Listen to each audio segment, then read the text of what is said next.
Hey everyone, welcome to Dallevel Podcast, episode 98. This week we're going to be discussing our thoughts on the final part to Justice League Crisis on Infinite Earths Part 3.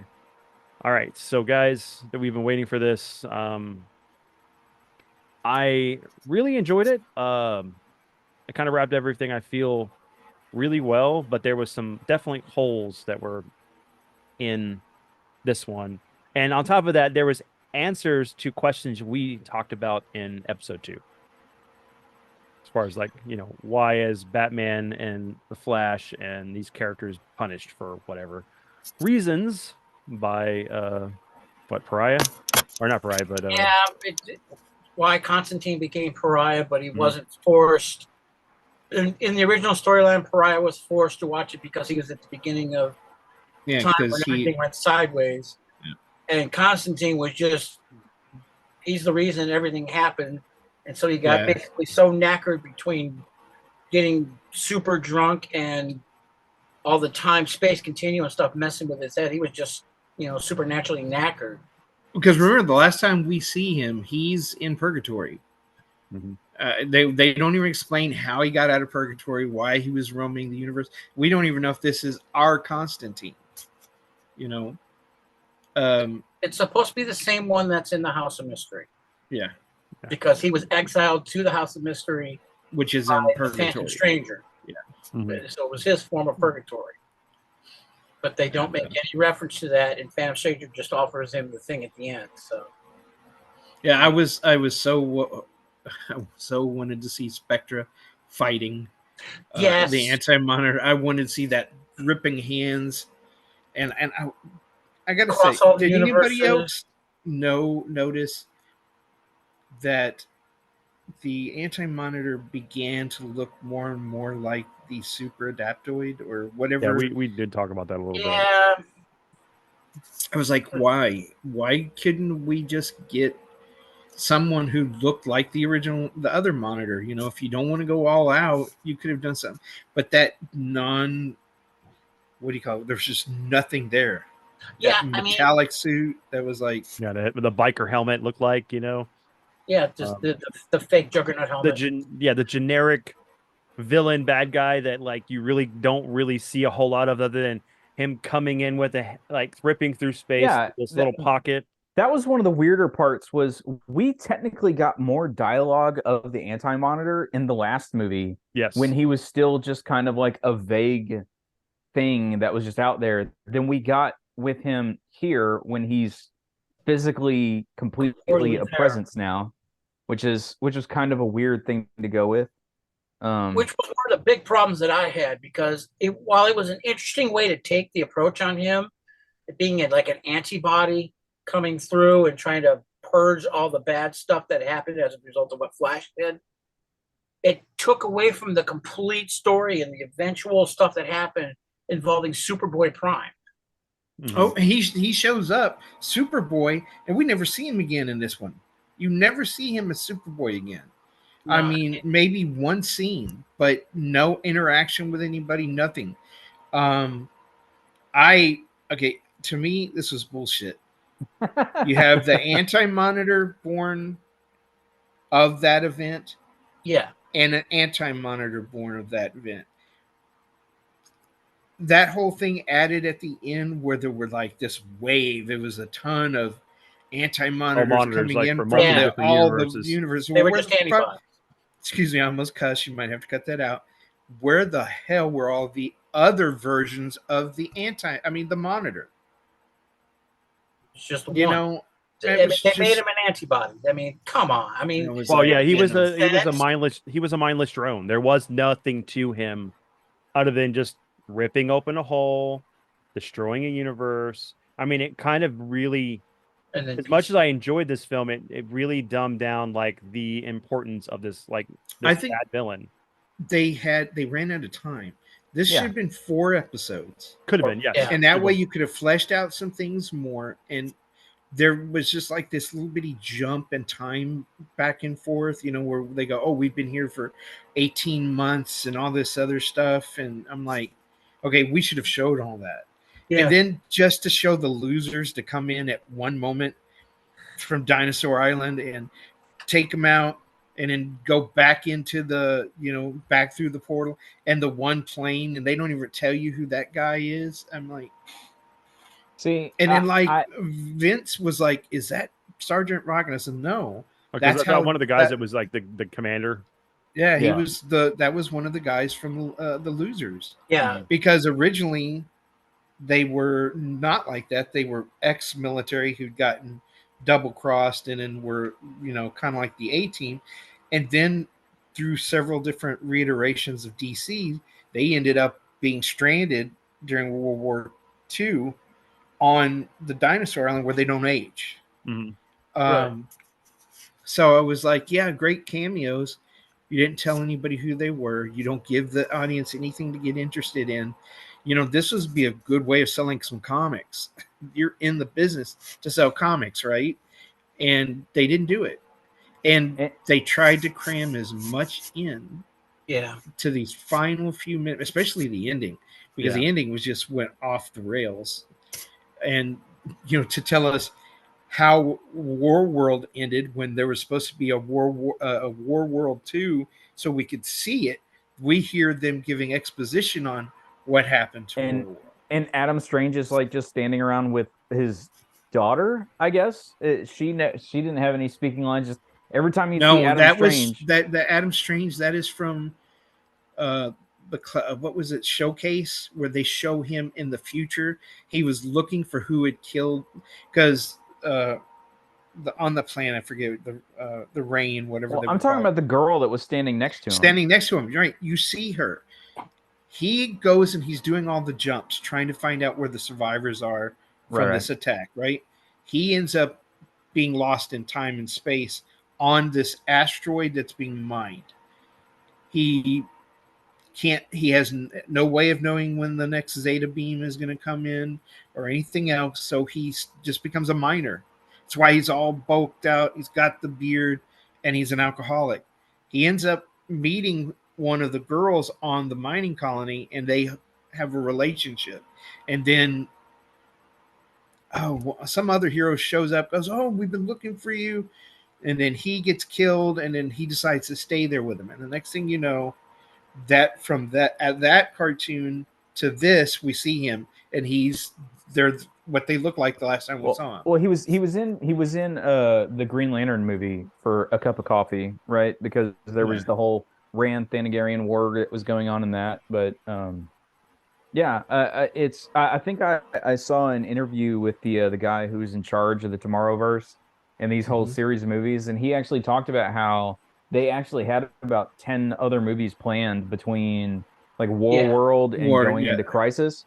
So and Warner Brothers basically just stepped in and said, "Nope, you're wrapping it up right here. You get X number of more movies, and then get out of here." Yeah, I read that same article. I read the article. Yeah. So I mean, they definitely, because I mean, I was kind of feeling that way with the second one, with like Kamandi was just there.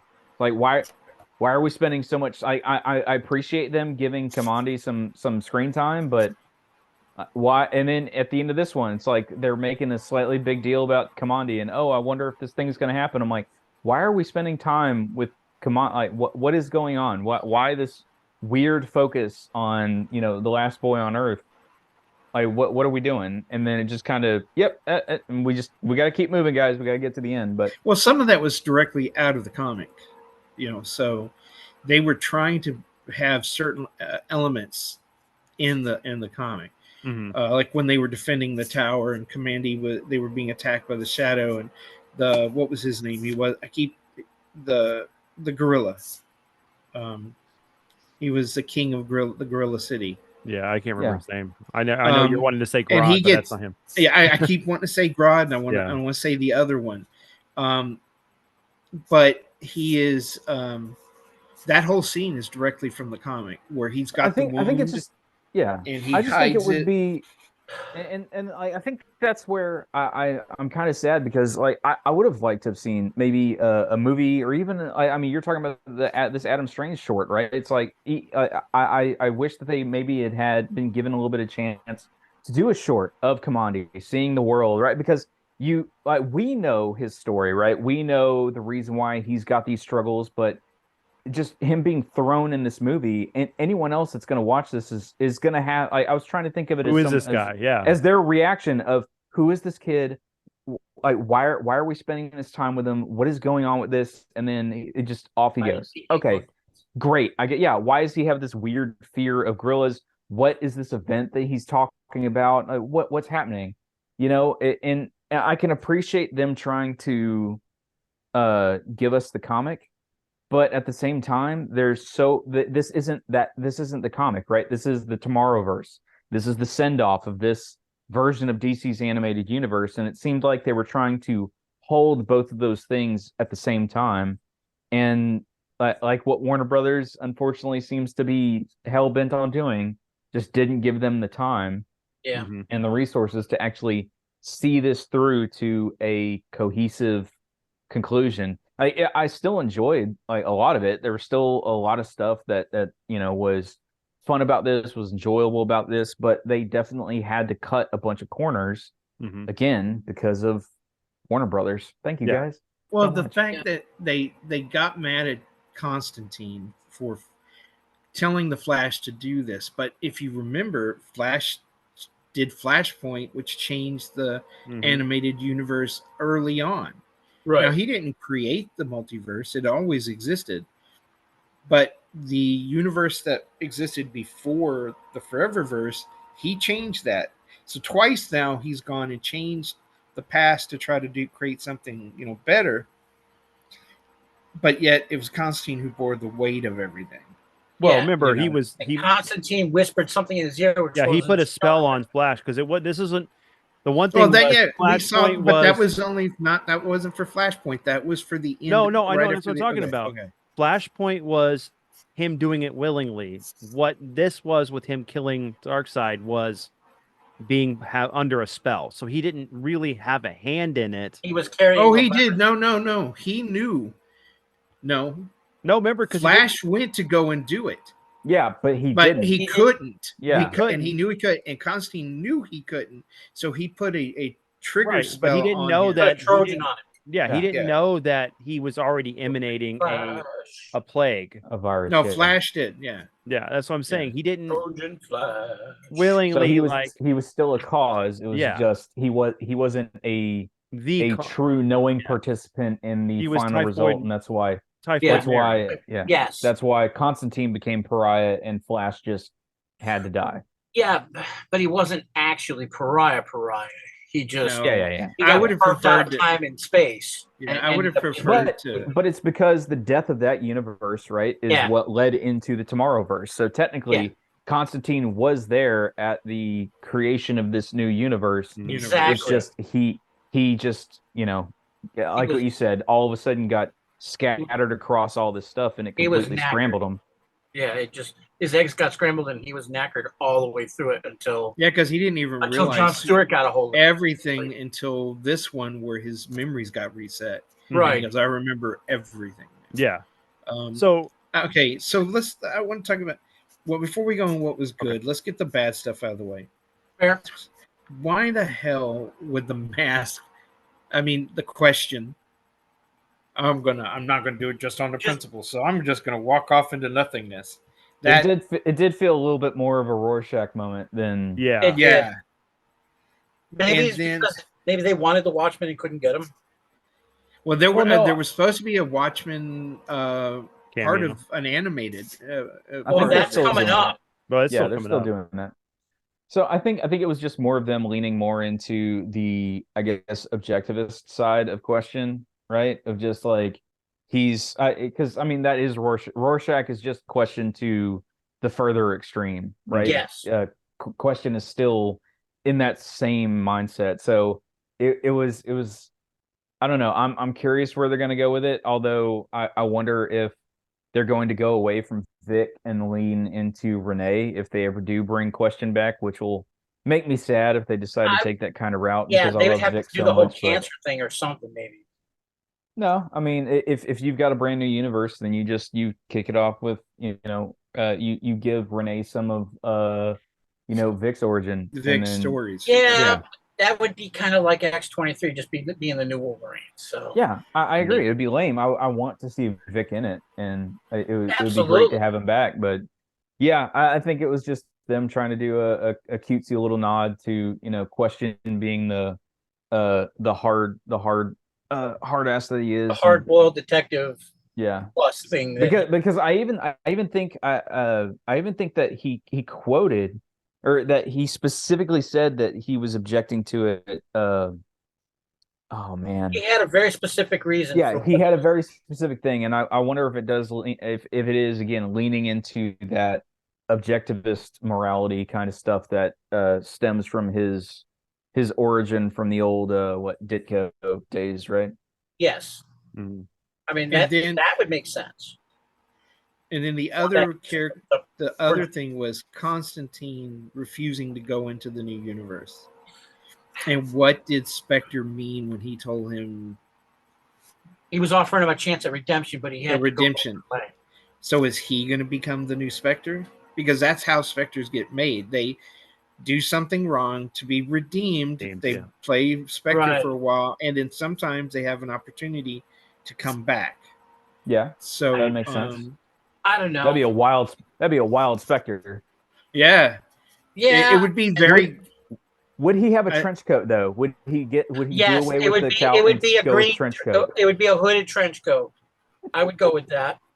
I mean, if you think about it, Constantine as the Spectre would be kind of like the Punisher as Cosmic Ghost Rider.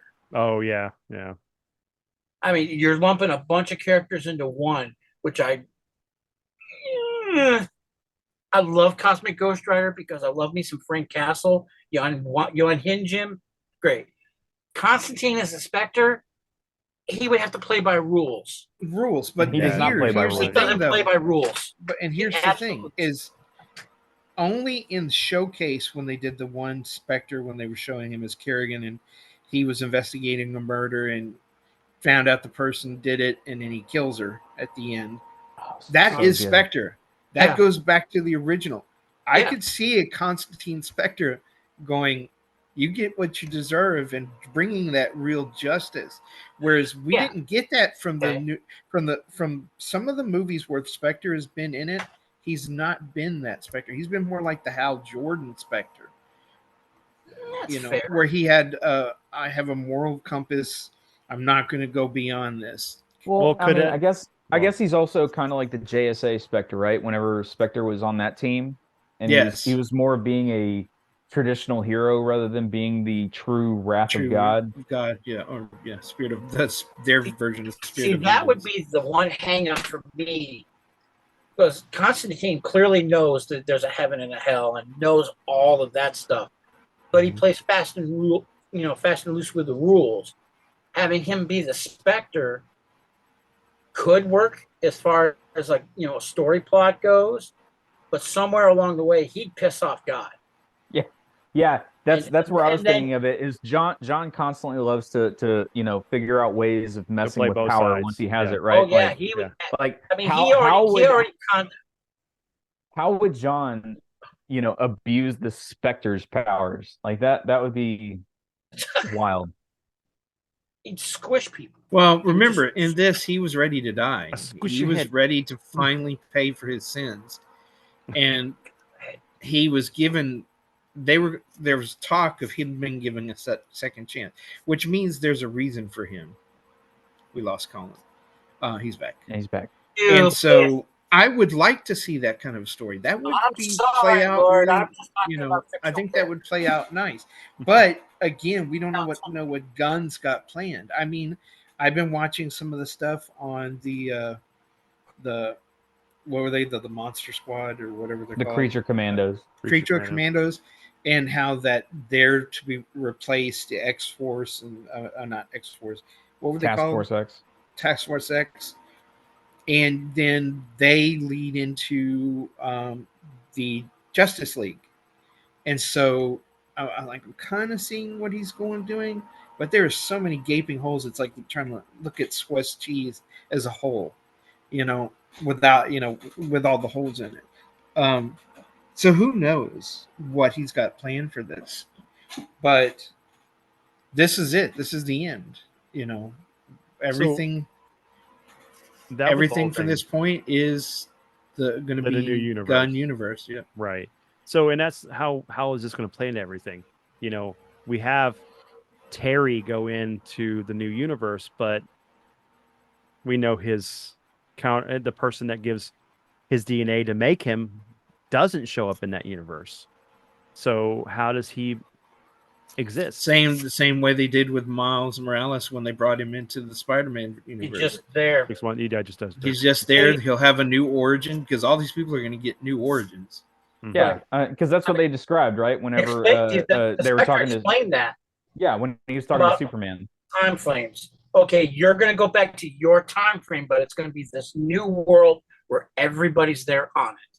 So basically, new story forms around them to explain where they are. That's what's going to end up happening. Which I loved about Lois and Clark.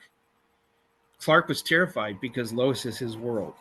Mm-hmm. And she's like, our love transcends everything.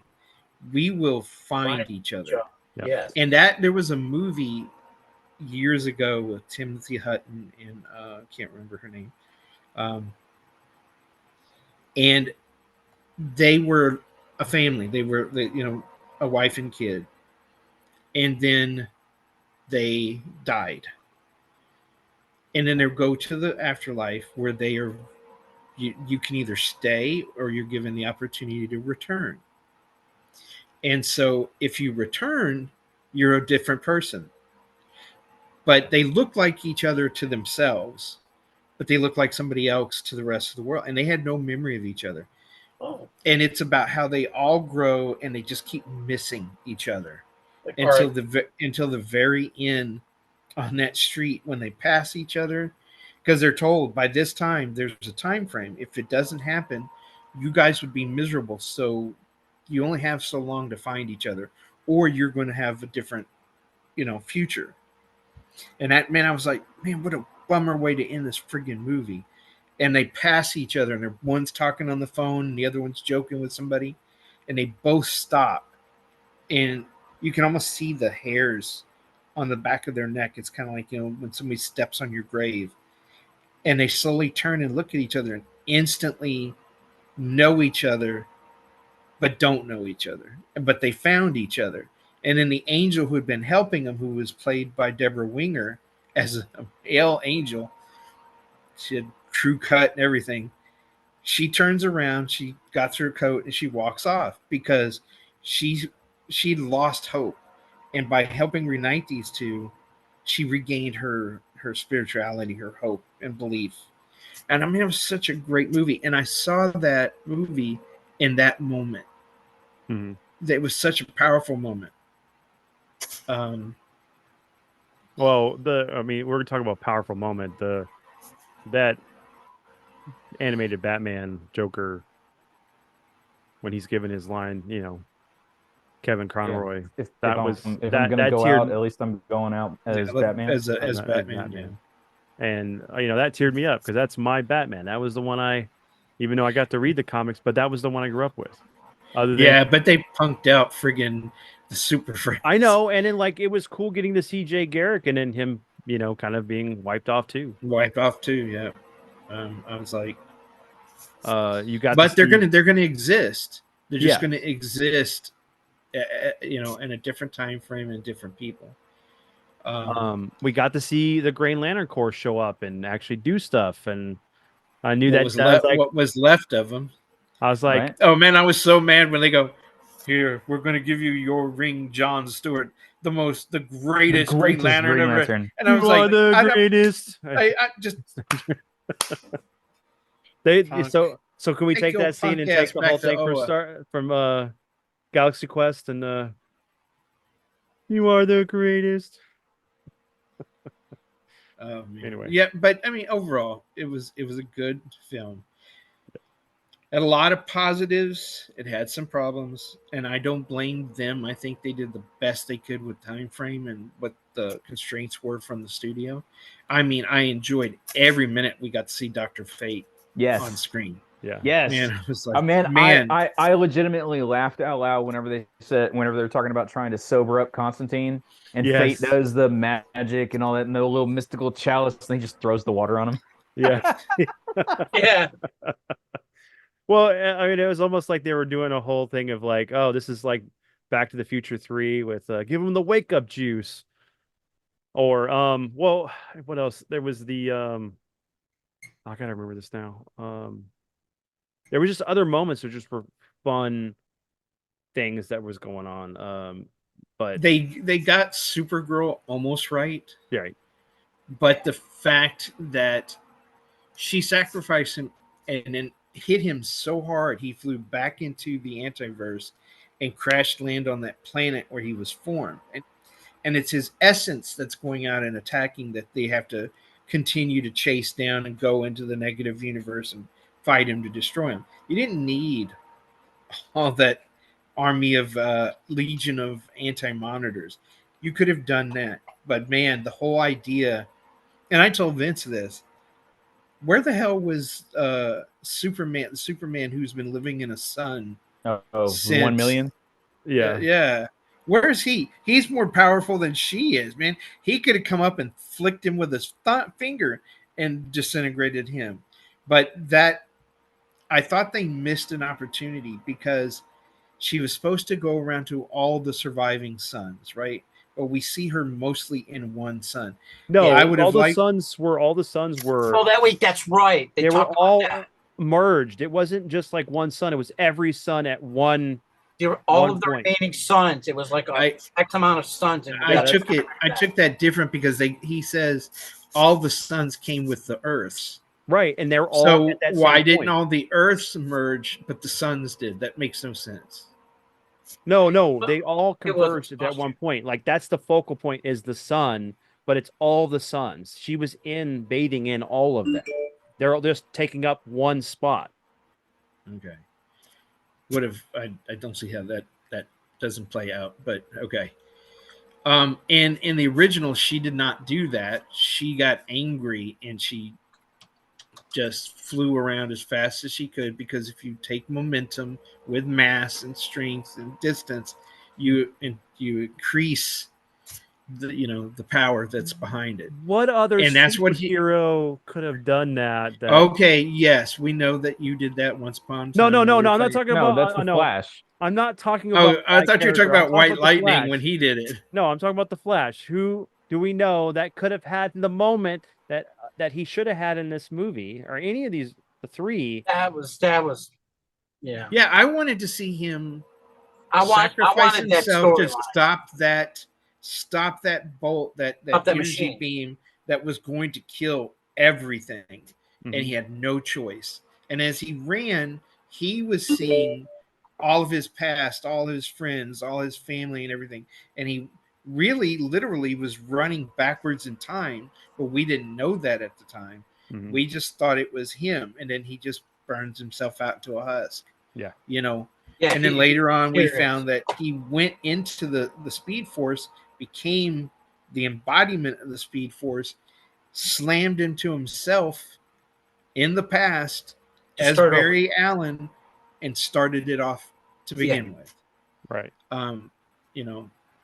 Look, these legends of White Lightning is unknown unless someone picks up the threat. So, and even then, he's not even fully himself yet. But anyway, he's a child version of him. Yeah, child version of the character. There was some growth with Batman, from what we got in the second movie to this one. And the idea that this Batman had no family, he had nobody else. I don't even know if he had an Alfred. Mm-hmm. He was what Batman would have been if it weren't for all the different influences in his life. The other thing we didn't talk about is like Lex showing up and everything, and the fact that he was on the world with all the villains. And that was from the comic. Yeah. The Legion of Doom. I wanted to hear somebody saying Grundy smash. Solomon Grundy won pants too. Oh wait, that sounds like Mr. Get out of here. Grundy looked great. I gotta give the artist credit. Grundy looked fantastic. Oh yeah, he did. I mean, that was one of the best done interpretations I've ever seen of him. That's one of the things I'm gonna kind of miss about this universe is like a lot of the character designs overall for the Tomorrowverse have been really, really good. Yeah. It had this cleanness to them, almost. Yes. Where the other ones tried to get a comic feel, this was just had its own style. Very neat, you very immediately clean. Yes. you immediately recognized it. Yes. That's the problem too with when Batman went out. You know, you see the Watchtower and all the other Justice League are up there, and it's like those guys would have been in this. I mean, they're top tier fighters as much as any of the other. Well, and they were in the comic. You're talking in the comic. There were just legions of all the world's history of heroes were there. Even the ones from the past, Savage and all the villains were fighting right alongside of them. It was good, but I thought there was just it was a missed opportunity, you know. And I understand they couldn't do it. Should have been just one more movie. And well, would it have worked if it was a TV series, like a mini series, not like one season? You know, that's it. Not them stretching it out. If it was a 22 episode, yeah, I think you could do that. Yeah, because I think, you know, because after watching the third one, I went back and watched technically 4, right? I watched Warworld, and then I watched the Crisis movies 1 through 3 all in one run, and seeing it all strung together, you know, because whenever we talked about 2, I was talking about how 2 felt odd to me, and a lot of the way they handled Psycho Pirate and all the weird time jumping around they were doing to try and explain him and give his origin story and all the rest of that, it just felt so weirdly, just oddly. It was an oddly constructed movie because it was all set up, right? That was the problem with 2. And I do think that if this were in kind of a shorter, but a you know, shorter, smaller pieces but longer overall telling, you would be able to get away with more of that, right? Of being able to kind of establish these things, and it would have allowed them to kind of rearrange the timeline and show certain things happen differently than the way we saw it in the movie, which would have given it a little bit better context, and I think it would have flowed a little bit better if they had been given the opportunity to do that. It just needed a little bit of breathing room, just a little bit. Right. Yeah. Well, and I mean, you could have done a whole half of an episode on just Commandy.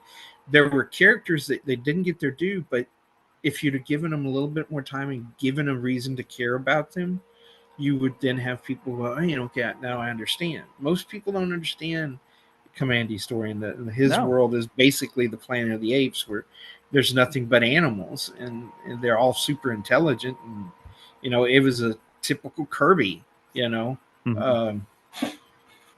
But overall, I have to say it was good as well.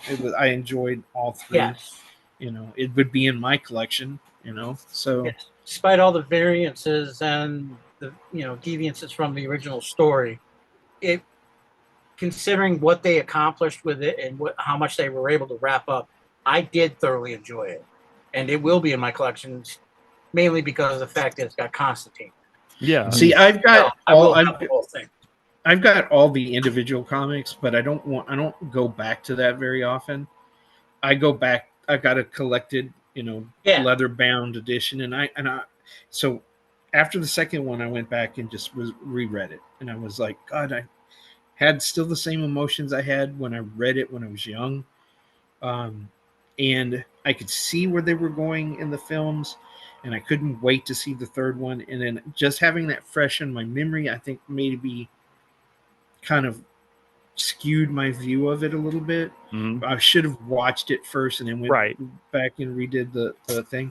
And then there's another book, which is it was a collector's edition that came out. It was all new, and it was the entire new history of the DC universe after that event. So they show everybody. They show when their time was, how they came about, show who didn't make it, because not everybody had a place in the new universe. gave you origins for all, like the guy, the Immortal Man, and all the other ones that become other Vandal things Savage? later on. No, there's Vandal Savage, but there was a caveman who was a meteor crashed by him. He went over and touched it, and he had all this power, and he became different famous people throughout history. Savage wasn't that way originally. He did kind of. Maybe they rolled that guy's They rolled that origin guy into into Savage same, because yeah. I swear what you just described is at least what in my brain is and Vandal that's Savage's because of origin. Justice, and a lot of that comes from the Justice League. And when Tim rewrote everything, recreated the characters, and Bruce Timm, man. I gotta say this. I haven't watched it yet. Batman. I'm not going to talk about it. Okay. I loved the Cape Crusader. I loved how Tim took what he was doing when he was doing Batman, brought it to this, but created like an alternative universe for it. It was like an Elseworld of events. Yeah, alternate universe of that same. I didn't like the first episode. I'm sorry, the gender bending of Penguin just didn't work for me. Then she killed both her kids. God, man. I haven't seen it yet, Dad. But I spoiled that for you. Don't watch it anyway. It is easily the weakest of all the episodes. But then the next one was Clayface, which I really loved. But I was like, man, is this going to be like the villain of the week, and then they get killed after each episode? I was like, please don't do this, because there have been series where you get introduced a character but they die. Oh yeah, so how can you build a rogues gallery? The Tim Burton universe. So, the Joker dies and then the Penguin dies. Yeah, no. The two Catwoman episodes I really enjoyed. But I think it was like just a retread of the same story we've always heard about Selena Kyle. If you're going to do something, give it some kind of a different take on it. I mean, we all love Bruce Timm, but do you think he's doing the whole thing of like Ridley Scott with like retreading aliens? No, I know Scott is always he's a perfectionist, so he's always going back and trying to tweak and fix everything. Tim is more of a person. He goes, I don't want to redo the same stuff. I want to kind of retell it, update it, give it a little bit more different, because give it a twist. Yeah, and then the Two-Face stuff, man, I loved. Overall, I enjoyed more episodes than I didn't. So that gives me a thumbs up. I can forgive the early ones because those are the episodes where you're getting your footing. Yeah. But you got to say, Tim, you've been around a long time. You've been doing this. You shouldn't be making mistakes like that. Right. Going back to the movie real quick, I did find it odd, like that John was there. Hal didn't show up at all. Like he went off into the save the galaxy, and then it's like, what happened after that? Did he just die? Well, they say that he did die, and they say that the Owens all were killed, and it was destroyed. Yeah, because again, this is following the Beware My Power movie, where they basically gave John Stewart Kyle's origin story. Yeah. And so that's why, and that's why whenever the Lanterns showed up and said, "Oh, this is the greatest Green Lantern," all that, I'm like, of this universe, right? In my mind, I'm like inserting that. It's like, oh, he's the greatest Green Lantern of this universe, and like, that's great, and I love that. And John gets his moment in the sun, and that's fantastic. That was the one question I had about that.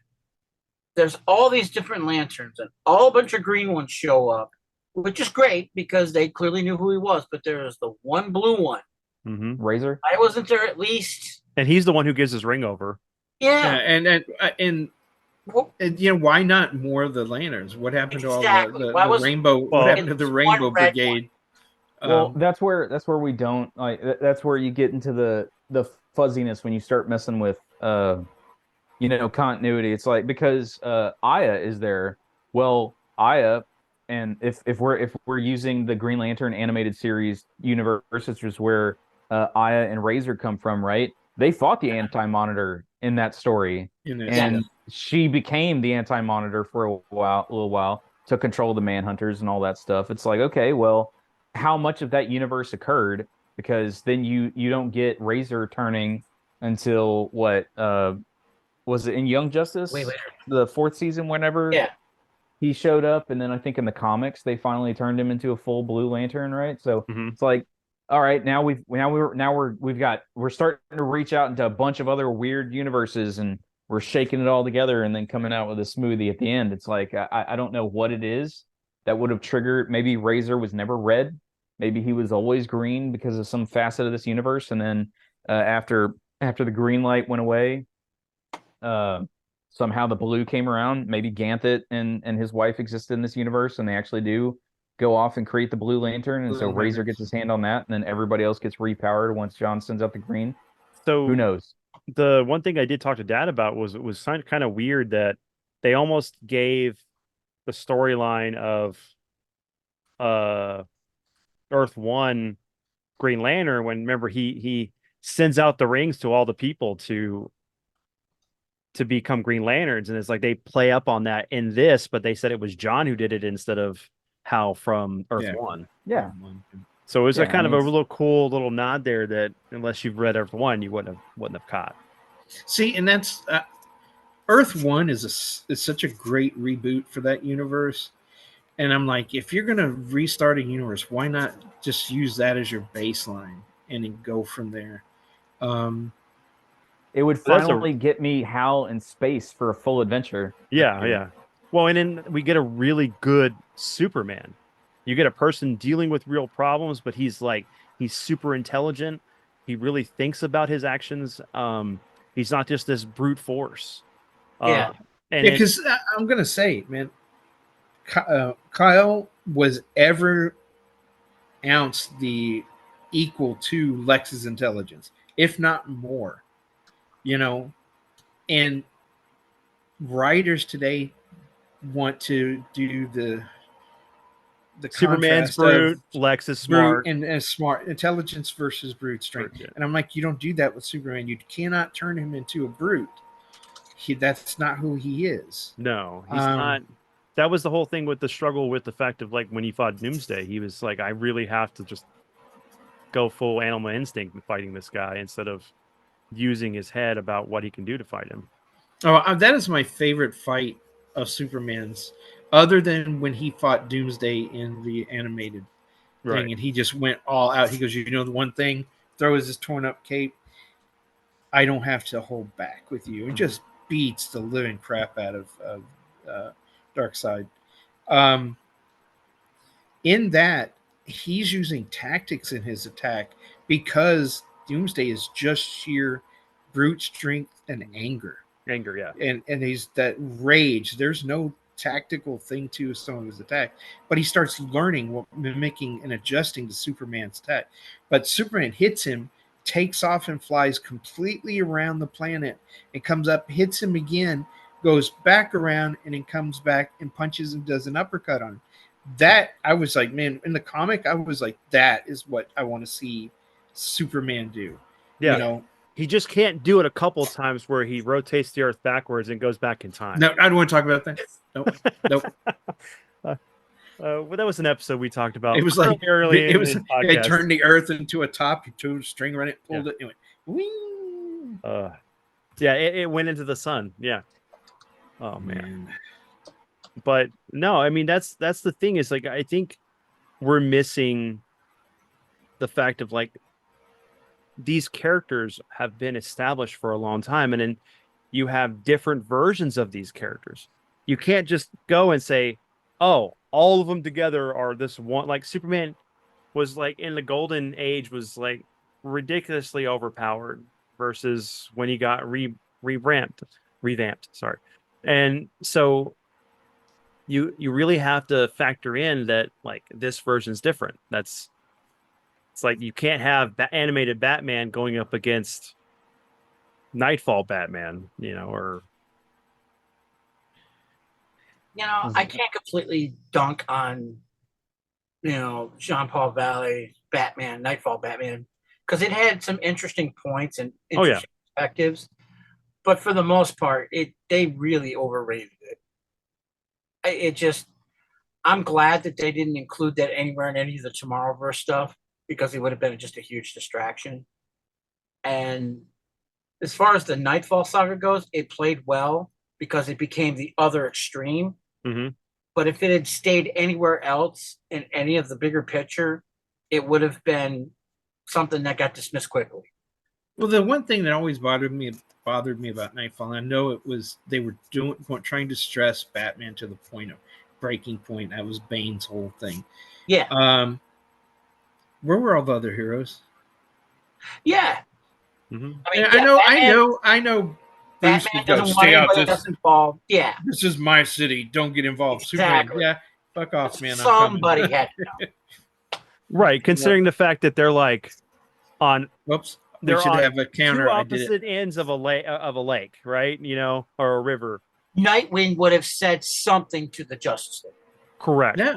He clearly would have said, "Hey, we got a problem here. Can we get some help?"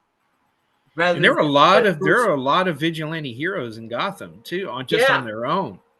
And there would have, I know for a fact a couple of them would have come in and helped out, but because Bruce is who Bruce is, that was the whole thing behind it. It was his problem, his thing to deal with. But once the Justice League, if I remember right, later on after that was done, once the Justice League started figuring out what had happened, they were pissed. Yeah, they're like, "Dude, really? You gotta be there and micromanage everything else. Let us help you." And then you get people like Grant Morrison who like to deconstruct heroes, and that's where you get that story where we have the Justice League changing people's minds and memories to cover up their own crimes for the greater good. I'm sorry, not in my lifetime they would have ever done that. You're forcing characters into a something that's just not in their character. Right. They should. Yeah, Made for Great. It should have been an Elseworld, but it wasn't. Right. It absolutely should have been an Elseworld story. That whole thing where what they did to Dr. Light because of what Dr. Light did. Yeah, that whole subplot, wasn't that connected to Identity Crisis? Yeah, that was the whole thing led directly into it. Great story. Yeah, and it started with Ray Palmer's wife killing Elongated Man's. Yeah. Sue Gabby was dead, and then everybody was like, "What the? Who would have done that?" And boy, did they take that spiral right out with it. So, and then they ran with it for a little while. So many people. Oh my God, did they kill so many people? And it's just like the Batman's protocol for taking out all the superheroes, and how many times his computer got hijacked and somebody used those protocols. I was like, dude, man, get freaking software protection, Yeah, stop using Microsoft. No, I'm joking. I like Microsoft. I'm not an Apple person, so let's get that out of the way. Well, and that was funny because Lex did, kind of point to that in this, in the movie, right, where he makes that comment about, being worried about being able to take them all down. He's like, well, wait, you have thought about that, haven't you? Yeah. That was another thing that was kind of cool and sad at the same time, seeing the Teen Titans Tower destroyed. But was that the Teen Titans or Teen Titans Go Tower? Because that's one of them breaks my heart and the other one makes I want the one that breaks my heart versus the one that's like, no. But did we ever get a Kingdom Come like animated? No. They talked about it, but it never happened, which would have been great. And because the animated stuff didn't do it, they incorporated that into the live action Arrowverse stuff. Yeah. Which is where Brandon Routh came in because he ended up becoming Kingdom Come Superman. And what's kind of sad about that is I saw I guess whenever all the Bruce Timm was running around doing all the press for leading into the Cape Crusader, I saw somewhere where someone actually asked him about that, like, hey, how come y'all never did Kingdom Come? He's like, oh, we can never do that. It would take too many movies. I'm like, dude, we can spend 2 movies doing Dark Knight Returns. We can spend 2 movies doing The Long Halloween, but we can't spend 2 movies doing 3 movies. We just did 3 movies to do Crisis on Infinite Earths. You tell me we can't do a two-parter to get Kingdom Come knocked out of the way? Like, what do you? I don't buy that excuse, sir. Y'all have already shown that you're willing to do multi-parts. Yeah, for exactly. these stories, and something as big as Kingdom Come, like go do it. All right, right? I mean, yeah, it's a story that would be awesome to see. I'm not muting myself. It keeps doing it on its own. The ghost in here is like, I don't want to hear you anymore. I don't want to hear you talk about comics anymore. No. Go to bed. You're keeping me up. I'm sorry. I don't think you can do Kingdom Come without explaining what happens. What happened. Yeah. You know, and so I think that's what he's trying to. You can't try to rush that. I think it could be done in 3 movies. Yeah. I wouldn't want to see him try to do it in 2. No. Yeah, that's fair. So on another note, did y'all feel like there was scenes where it seemed like Batman was in the prehistoric age or in the past? Yeah, in certain scenes, and I felt like it was like they were doing the whole after the new 52 rebooted, and they had it where Batman got killed by Darkseid, and but no. And then teleported through time. That's where I was thinking about that, but then you go back and you watch Warworld, and in Warworld, he's in the Hollow Earth with the Warlord and all that. Yeah. And in that movie, Flash shows up to talk to Batman. So that's what that's referencing. That's what referencing. Okay. It's pointing back to, and that's why I said it's technically a 4-parter, right? Of watching Warworld and then immediately running into these Crisis movies. There's a little bit of connective tissue between. I gotta wonder what a second Warworld would have been like. Other characters they would have introduced. Maybe we could have gotten more of Warlord because he's one of my favorite characters. And he was great in that. And maybe that's how they could have. Maybe that's how they could have, and they were thinking of maybe doing Kamandi, right? Because that if Warworld is originally powered all off of anger and all the negative emotional spectrum, right? Then Kamandi would definitely be a source to be able to show that type of world through. Yeah. So exactly. maybe that was the plan, and that was going to be Warworld Part 2, and we just didn't get Warworld. Man, say that 10 times fast, right? Oh, wow. I got to wonder if they even started. I would have loved to have seen some of the still and the artwork and the pre-production for that, because they at least got that far in the development of it. The greatest cameo in the movie, though. Who am I thinking of?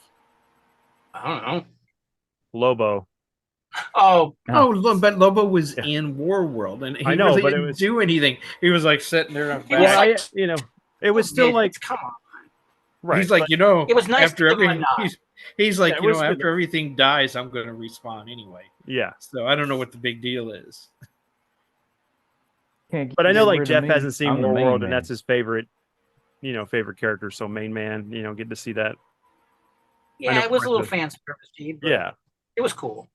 That's what I mean by it. It was a nice fan service thing. But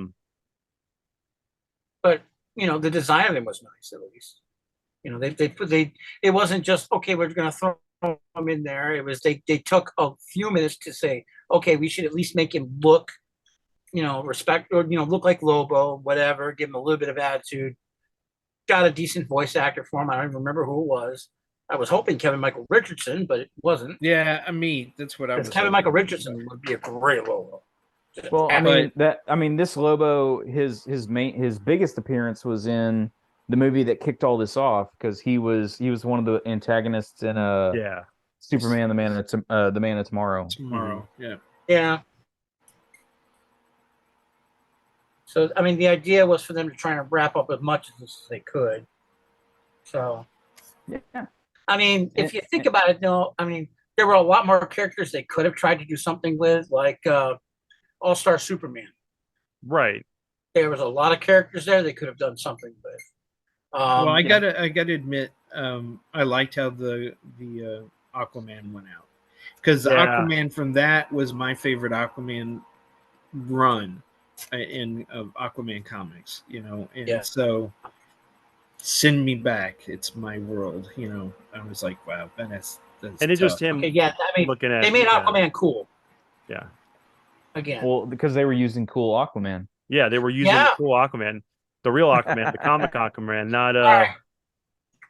Well, since we're on all these who is cool and who isn't cool, what did we think of the Super Friends bit? Oh, I said something about it. I was like, they did him dirty.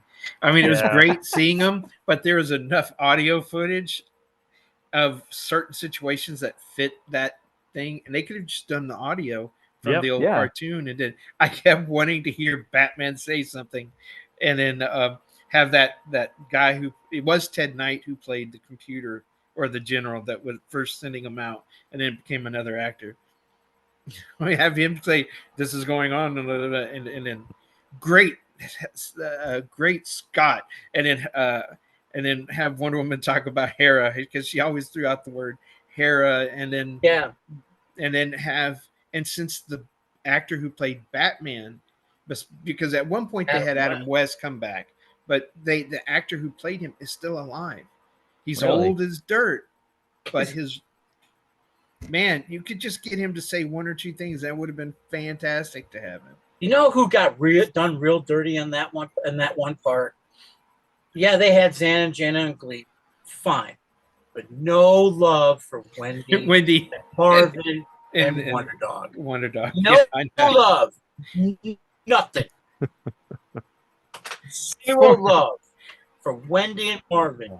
Two kids who got to hang out with the Super Friends. Man, the top tier didn't have any powers and to form the final send off. They got squat. Come on, man. It would have been really great if they showed up and they're the ones who took out Animator. That would be fantastic. Considering we know Batman showed up in the Scooby-Doo show, where was Scooby and Shaggy? And exactly. Where's the Globetrotters? Where was Blue Falcon and Dynamite? Exactly. Come on, Blue Falcon could have done something, man. Dynamite would have been a better choice, but Blue Falcon was okay. Come on, Dynamite was the Inspector Gadget of dogs. Yes. Come on, man. Sarcasm and we're pulling out the lore. The word. I was like, it always makes something bad for those better. Deep cuts. Yeah, the deep cuts of if you're a nerd, you know. Yeah, it would have been great to see Hong Kong Phooey and flying with Mighty a kid. Mouse. Where were the Legion of Superheroes? Number one, man. Karate Kid, the Karate Boy, or Han. Legion of Superheroes, we know they don't exist anymore because they got erased. They got erased. Except for Dawnstar. But they brought Dawnstar back. No, Dawnstar got wiped out in part 2. They got blanked out at the end. That's right. Yeah, that's right. Yeah, during the snap. Yep, they got which they didn't because they got put into. We know that they were put into a pocket universe. Well, no, their miracle machine was. The rest of them weren't. Yes, but in the comics, they were moved into a, because that wiped out Superboy in the Legion of Heroes, made it where it never happened because there was no more Superboy. So they got stuck in this pocket universe by the Time Master, and they lived because he knew they had to survive, so he would exist. And then they eventually met Supergirl instead of Superboy, and it became Supergirl and the Legion of Superheroes. Right. And Brainiac 5. Time Trapper. He would have predicted something like this. As smart as Brainy was, not only was the machine there, that the first sign of something going wrong, he would have moved at least the core Legionnaires who needed to be kept alive to where that machine was. And that's what I was expecting when they said, okay, there's this machine, the Miracle Machine. It's in this pocket universe. I expected there to be at least 3 or 4 Legionnaires. Where the hell was busted ass machine? Matter Eating Lad, man? Just put him. He died, man. Throw him in there and let him eat his way through the Anti-Monitor. He was in the void, man. He was in the void. That's what happened. And he was absolutely served. No purpose to Cassandra Nova. So he got taken by Delilah, whatever the hell that thing is. So he's we're gone. We're mixing our metaphors. We're mixing our episodes. Yeah, you know what? Where was Deadpool? He would have fixed this problem. Right? That's what was needed. he would have went and got Cavill Superman and You know what? He'd have gone. Grant Gustin, come here one more time. Yeah. One more time. No. Actually, I'm sorry. He would have got Christopher Reeves and then Grant Gustin as the Flash. Pre-accident. Yes. Before. I would have loved to see those characters animated. That would have been great. The Flash universe. That would have been awesome. I mean, they're gonna put Diddler, what's his face there, in with the Flash in the TV show. They could have easily taken clips of that and said, okay, you know what, this is all part of it, but it's not there anymore. How about we could have had the whole thing where it was like the Flash movie, but instead of Ezra, it was Grant, and then him just somehow being shot in different scenes. Yeah, that would have been great. We would have. You know what? I know who could have taken that. The guy who could have taken out the Animator is the most powerful Superman ever to live. I can't think. You know who I'm talking about. And for some reason, Christian Slater's going, Christian Slater. Say Christian Slater. No, it's not Christian Slater. You mean Nick Cage? Nick Cage. Yeah, Nick Cage. Him and his long hair and artificial muscles. All right. It's an amalgam character. It's Nick Cage's Ghost Rider and Nick Cage's Superman. Okay, I need someone to draw this. Superman in the super suit with the head of the Ghost Rider and skeleton hands, and he's using the whip. He's become Super Ghost. And Krypto is nothing but a bag of fiery bones. Draw that up. We own that. That's ours. Well, the funny thing is, you mentioned all that. I actually got a notification a second ago that I guess Amazon is selling that they're coming out with the Amalgam Universe, an actual collected edition. Yes, of the Amalgam Universe and DC the versus Marvel. Edition is coming. Okay, I saw that a few months ago. They're a collected version. Yep, a collected version. It's a great big omnibus of DC versus Marvel. The whole enchilada. And there's one that's DC versus Marvel, and then there's one that's the Amalgam Universe. And there should be two, because there was a first one and a second one. So I think it's probably going to have all of it. Yeah, all of it. I remember that. I mean, when that eventually drops, and I can get the digital copies of it, we got to do something on that because that's never been talked about anywhere. Come on, man, Doomstroke. Come on, man, that's a rabbit hole. Hey. Well, what we could do is have the whole Super Spider or whatever, Spider-Man and Superman cross together or whatever that. Well, I mean, there was Captain America and Superman mixed in the amount. The Super Soldier, and there was Batman and Wolverine. Was it Batman? Oh yeah, it was Dark Claw. Yeah. Like that, And we'll never get that animated as a film or as a show. Now wait a minute. Somebody asked Kevin Feige about that.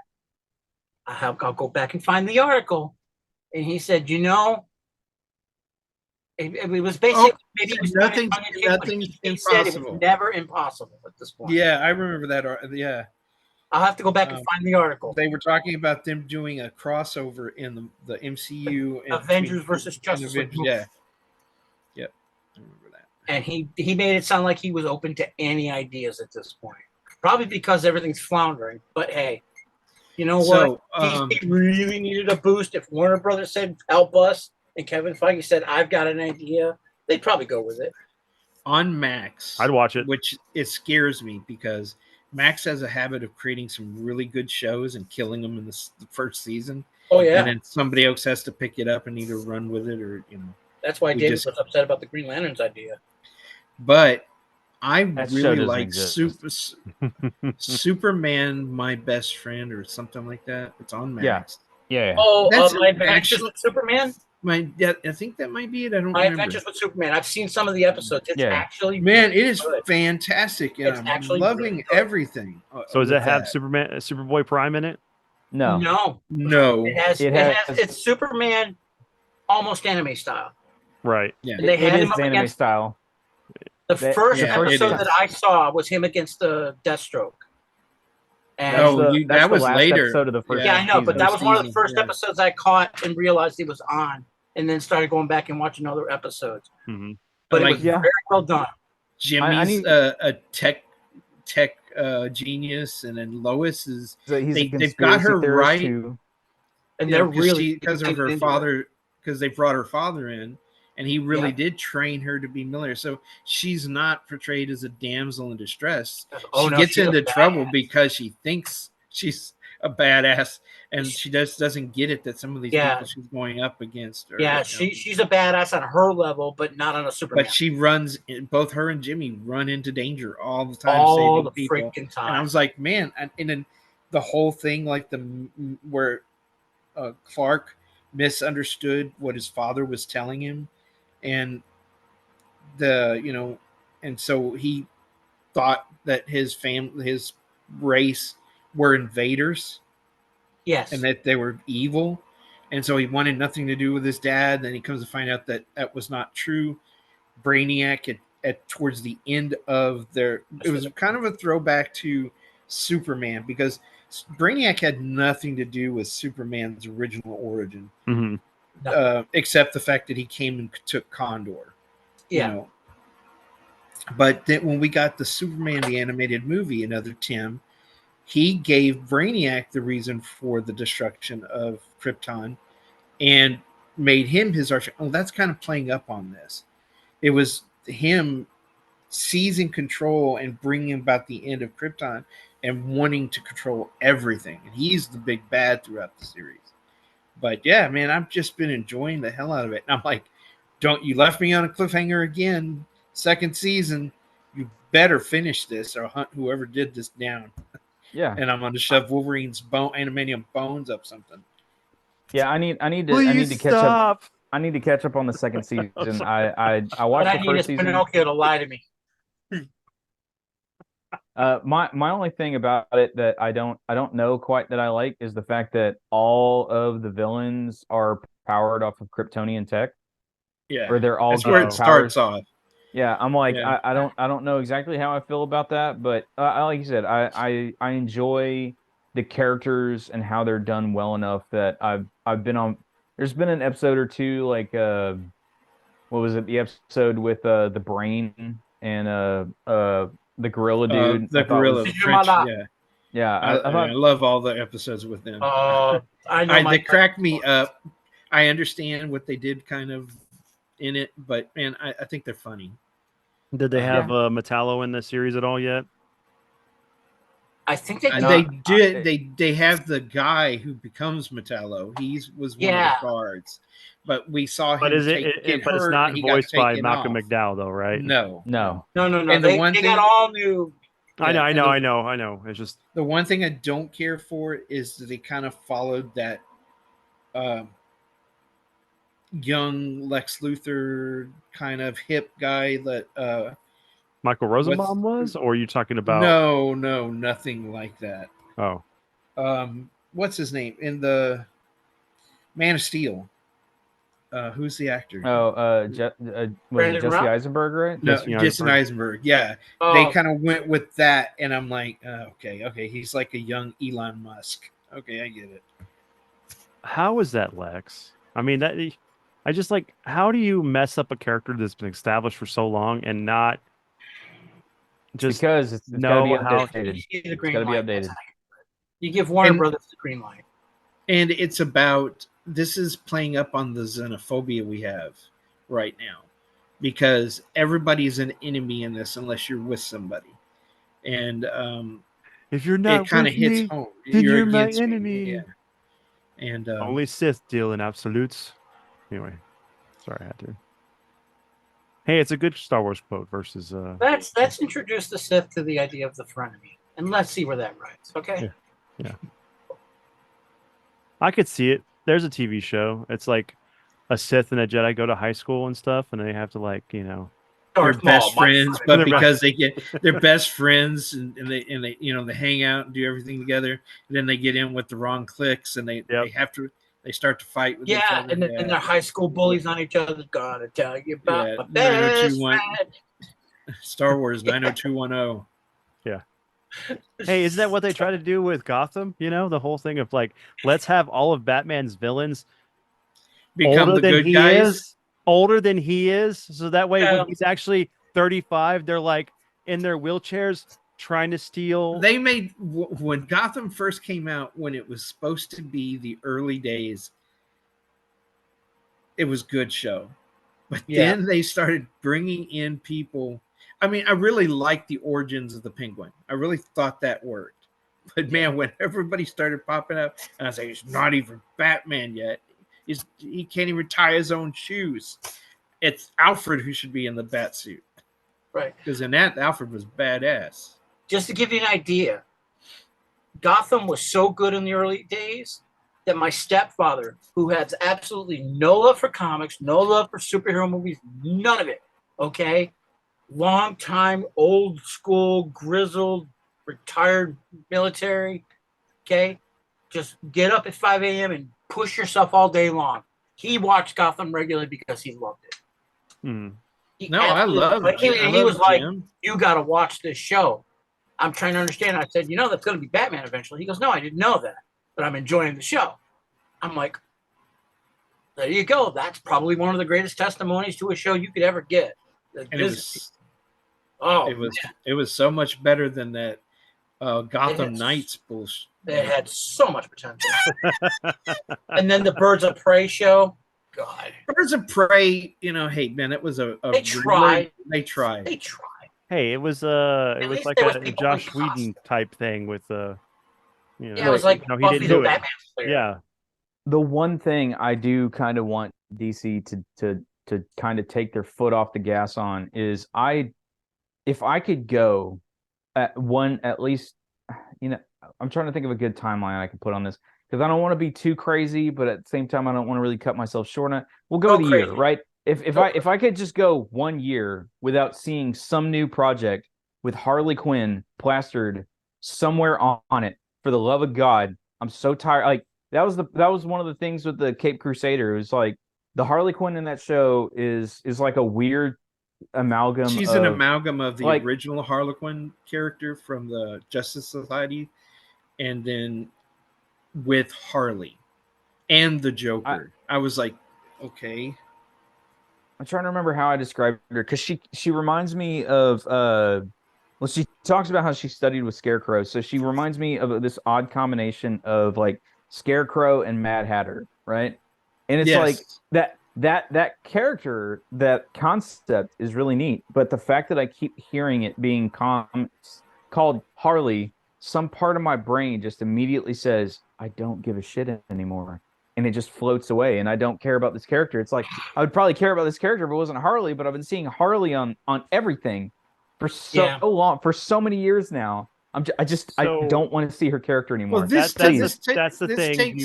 Let her get married to Poison Ivy, send her off on their honeymoon or whatever, and then just let her like live away from everything for a year, and then you can bring her back. But just give me a break for the love of God. I just saw her in the trailer for Joker 2, and it's like, Lady Gaga. I have nothing against Lady Gaga, but it's Lady Gaga. She's not. It doesn't seem like she's actually really playing Harley. Oh, she is. It's just the more clinical approach to it. Early days. Well, here's the thing: you can't do a Harley like she was originally, who was a tragic character who was victimized by somebody and driven mad herself. Mm-hmm. Right. Okay. So in this, like in Cape Crusader, she is full force. This is her. This is her evilness. Nobody's pulled her strings. Nobody made her this way. She's a psychopath who pretends to care about people, but she doesn't, because she has no guilt. There's no, like I did it. Hey, I was just looking to see how it would work out. There's no remorse, regret in her at all. She feels that she's doing the right thing. Mm-hmm. What she's doing is fleecing bad people. But now they're all trying to give Harley this new origin, make her, a liberated, free person. But you could have done that with still giving her origin and her it would have been even better for her to have her fight against what was done to her, and then become her own woman and redeem herself. Because the thing with her is they can't figure out if she's a good. They want her to be a good guy or a bad guy. Mm-hmm. So they bounce her around, and hero or villain. Anti-hero. Let her pick something, and be that for a while. I just don't know how I feel after seeing that trailer. Anyway, I still haven't watched the Joker. I mean, I didn't really have any interest. Yeah, it's like, why do I want to watch the Joker when there's no Batman? And if you're not going to give him the origins of like Red Hood, like from The Killing Joke, I don't really want to watch it. I want to see the real tragedy, not this guy that's. I have to look at something. I mean, it's on my to-do list. I mean, they give him enough tragedy to basically claim it as an Elseworld story, which is where it's going to park, I guess, which is fine. It just, I don't know. But it doesn't work without Batman being the birth of his. The first one did, apparently. From everything that I've read and heard about it, it worked. Did it? Batman is not in the first one at all. No, he's not. Did it warrant a second one? I don't know. I don't think he's in it at all either. I think it's he's not in any of them, and they're not going to use him. I just they brought in Harvey Dent. They were trying to put him in with the tied the two movies with Pattinson. What's his name? Pattinson's Batman. So. Another movie. Why is Gotham always flooding? Well, it's close to the bay. I mean, but every new series. I mean, going back to Gotham, how did that end? They flooded Gotham. I mean, all these series. Well, there was I know it was from a comic. I understand. No Man's Land. Man, now they've overdone it. They're overkilling it. Right, which is really well done in the Arkham games. But I don't know. I just like when you have a villain that's origin is based on the hero, like you can't. It just like, oh, we're gonna do this. Yeah, I get it. Whatever, you're gonna do Elseworlds, whatever. But I think it loses its luster. It's like, I don't know. We're gonna have to just sit down and watch it. I think it's gonna have to be on the list so that we can at least try and examine it. Right. I know. I mean, I know that it's kind of a retelling of another story from like the 70s with I'm looking it up right now. It was Robert De Niro. I thought it had wasn't it his Taxi Driver or whatever? Or... No, that's Robert De Niro. No, it was called The Comedian. Yeah, there you go. And it was Robert De Niro was a wannabe comedian, and Jerry Lewis was this famous comedian who had a late night talk show like the Tonight Show, and they're shot for shot, lines for lines for that movie. When I started watching the Joker, I was like, wait a minute. So I started pulling it up and going, okay, I know he said he was influenced by that. You went a little bit more than influenced, Yeah, it's like the Steven Seagal, the first Steven Seagal movie, and Chuck Norris movie, the one with the robot thing there, Code of Silence. If you look at with the Code of Silence, Code of Silence and the first Steven Seagal movie, they're shot. Under Siege or whatever, or no, it was Under Siege was like its third one. Something to Kill. He was a cop. Yeah. He gets set up Basically, and gets shot. Those movies, same thing, shot for shot. Yeah. So I mean, if you're going to do that, then give it its due, give it its credit. Exactly. Say this is a kind of a soft reboot or remake of it. We're going to take The Comedian. We're going to make it about the Joker. That's a stretch. Can I take Falling Down and make that a Cobra Commander origin story? I mean, it is. I'm sorry, I still say it, but I still say it. Yeah, but hey, I'd watch that. I mean, I love the whole point about that, and I still love it today. Is when Michael Douglas goes, "I'm the villain." Yes, and I'm like, man, that made that whole movie for me, because that one moment he thinks he's right, he's fed up, I'm tired, and I'm not going to take this anymore, and it was the people he met who kept driving him to these further extremes. Yes. Yeah. Yes. And in the end, they can't make it that enough. They kind of make it where he was abusive to his wife and his child. And I was like, you didn't need to do that. No, that was to villainize him. That was to villainize him. Yeah, correct. It was. And I was like, you could have left him a frustrated person, and everything in his life is gone. He's getting a divorce and all this other stuff. And to tack that on at the end, I hated it. And that's why when he says, I'm the villain, that there's just something that was such great writing. I love that falling down. Yeah. Well, Joel Schumacher, who gave us Bat Nipples. Yeah. But gave us other great movies, but Bat Nipples is just ruined. I mean, he took that one to the grave. He should have shot darts out of him. That would have made it reasonable. Yeah. And then he shoots out 2 darts. He could have. He learned from the Joker with the flower, so it just sprays out gas. And then y'all saw what the Joker is going to look like in Cape Crusader. Right? Yeah, I was like, I don't know how I feel about that. All I've seen is the female penguin, and I've left it alone at that. Are they trying to do very similar to the Batman, or is it something? No, it's like they're actually playing into the inspiration of the Joker.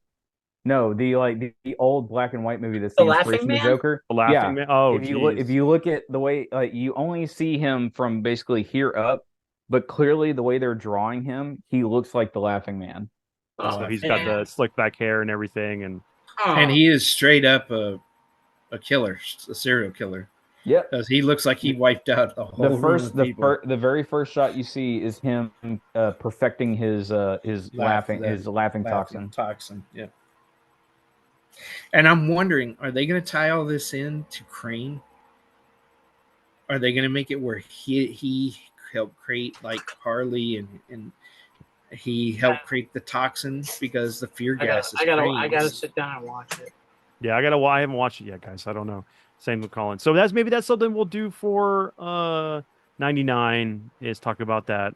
We definitely have, like, I watched, for me, Cobra Kai season 6 part 1, and I found out that they're breaking it up into 3 parts for the season. So this is it, right? This is it. Other than the movie they're supposed to do with Daniel and Jackie Chan. Yeah. But those first 5 episodes were really good. It was more character building, and which was really much needed after the last season, where it was like extreme after extreme to this really awesome like conclusion, and then you get more backstory on Kreese. But I'll talk about it. What else? There's a couple other shows that we need to talk about, stuff that we haven't talked about. Maybe anything we're reading right now or playing. Be kind of a good episode to kind of go back to our roots of. Yeah, I'm about to destroy my television because I'm angry. And then it fired on friggin' Link Awakening. Oh, I'm trying to finish all of the stuff in it, right? Yeah, I know. Because when you finish the game, it ends.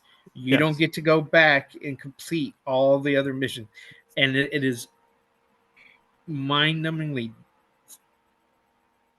repetitive, and it is some of it you can only get so far, and then you got to go do something else, so you got to come back, and then it doesn't like now I can finish it. Nope. You hit another wall, you got to go back and do something. And when I come back, nope, you got to go back and I was like, for such a small world map, it gets aggravating because you're constantly seeing the same thing. Well, you got to remember that game itself was a Game Boy game. Remake of a Game Boy game. So I know. It had limited resources for the stuff, so they had to. I'm pretty sure you reuse tile sets and certain things for how small the memory. And I can't even get the good ending now because I've already died 3 times. So you're fine. You can't die once. You're fine. You're fine. It's okay. You can watch it on YouTube after you finish the game. Anyway, but I thought maybe him and Zelda hooked up in the jungle. Oh yeah, that's a complete hentai animated little jungle love bunnies. that was sold to never mind. Anyway, moving on. Oh, final thoughts. Okay, I wanted to say one more thing about Cape Crusader. The voice actor who's doing Batman, fantastic. Sounds like a young version of Conroy. Yeah, especially when he's doing the soft voice of Batman. Because remember, Conroy had the Batman, and he had that tone for when he was just Bruce. This guy nails that. Because I was like, wait a minute, and did he do the voice on something? And I had to go look at what it's not, but he nails that. But damn, put friggin' Pennyworth on a friggin' diet because he can't touch his toes, and I don't know how he's climbing them stairs down to the Batcave. What decision was that? We'll get there. Well, I gotta review the episodes that we will get to the creative decisions to change things. Put him on Atkins. I mean, like, look at me. I'm a big round guy. I'm telling somebody else, but he's a cartoon, so I don't care. But last thoughts on the show for the movie, for Crisis Part 3. Yeah, I thought overall I'm going to give it a 4.5 out of 5 because even though there's a lot of deviation from the story, what they had to work with and what they accomplished, I think they set out to do what they accomplished. You know, they said, okay, we're going to take everything that was before animated, we're going to wrap it up, and when this is done, it's done. I think they did that. I think they did well with the story that they had. I think they made great use of the characters that they had. Some of it was tropic and generic, but you're going to have that, especially when you have to condense it like they did. Overall, the people they got to do the main character voice actors like Jensen Ackles and bringing back Matt Ryan and referencing all the stuff that came before. I thought it was overall worth it, and it will be part of my collection.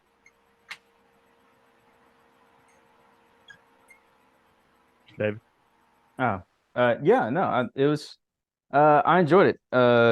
I think of the three, right? I still think the first one is the best. There's just so much more emotion going on there with Flash, but this one was definitely a little bit of a step, just behind that one. Two, I still think is the weakest, but it's all set up. But if you sit down and watch them all together, like I did in one sitting, they do flow one into the next, right, with everything. And like what we said, right? They were under a crunch. They were trying to fit 20 pounds of stuff in a 10-pound bag, and for all of that, it could have been a heck of a lot less cohesive than what it wound up being. And they kept it put together well enough. It turned out good, right? It's definitely good. It's definitely worth a watch. I enjoyed it, and hopefully we can see hopefully the next set of this stuff that we'll start seeing down the road, Warner Brothers will actually bother giving them, the breathing room they need to tell, these stories fully fleshed out, so that, we don't have to add these little caveats. We'll just have good movies. Yeah. But yeah, still good. Enjoyed it. Dad? Okay, I'm kind of like where David is and Colin. I rate the overall story, all three films, 4.5. Okay, just because of what they accomplished and what's in it and how it is a great homage to what came before. Is it perfect? No, but nothing is. Correct. So I give a 5 to the first one. I think it was the most complete and the story flowed. It just felt like a complete story, even though it wasn't. The second one, I'm torn between a 3.7 or not quite a 4, and then a 4 on the third one. So I haven't done with David. I haven't sat and watched them all back to back. I'll try that. Maybe it kind of hides some of the gaping holes that scream out at you. But that first one was well done. Really well done. You can't beat that one. Mm-hmm. Everything else, it starts to fall apart when they're trying to change the story enough to fit the new universe and still have the feel of what the comic did. Because that was a groundbreaking comic. It changed comic book history. Marvel hadn't done anything like that. Nobody else had done anything like that. DC decided they were going to redo their entire universe. And they did it with respect and love to each one of these characters that have been around for, 50, 60 years. At the time, it was about 50 or 40 years, 50 years. Mm-hmm. So I thought they did a good job. Like I said, needed another movie to kind of fill it out, and it would have been a perfect series. But yeah, you'd be a fool if you missed this. If you're a comic book fan, especially a DC fan, you're going to want this. You're going to want it in your collection because it's rewatchable. Yeah, it is. One of the things is some of the animated movies were good, but I start to rewatch them and I get bored halfway through. This one is rewatchable, so it's good. I give it two thumbs up. 2 thumbs up. You gotta go watch this movie. Anyway, the third one I felt was much better than how 2 was. There was too much emphasis on Batman, but not enough growth. I mean, it was great getting to see Terry and him getting the actor getting to talk. So I get to hear his voice again. That is my favorite Batman. And then that was one of the things I loved about this was the send off for Kevin Conroy, that he actually got to do dialogue, and this was his last thing. But also Terry getting to kind of have his send off from the series. So I have a resolution for this character that I grew up enjoying. And so, but overall, I enjoyed it. I just wish that the stories that I heard of how Flash goes out were mirrored in this. His sacrifice was good in the first episode, but it wasn't something that would resonate with the heroes that were affected by it. And technically, he just was. When they went into that new universe, they completely would have no memories of it. But there wasn't even a Wally. Yeah, there was no Wally. I mean, and we didn't get different variants of a lot of the characters that we should have. I still need to read the book. I have it. I've maybe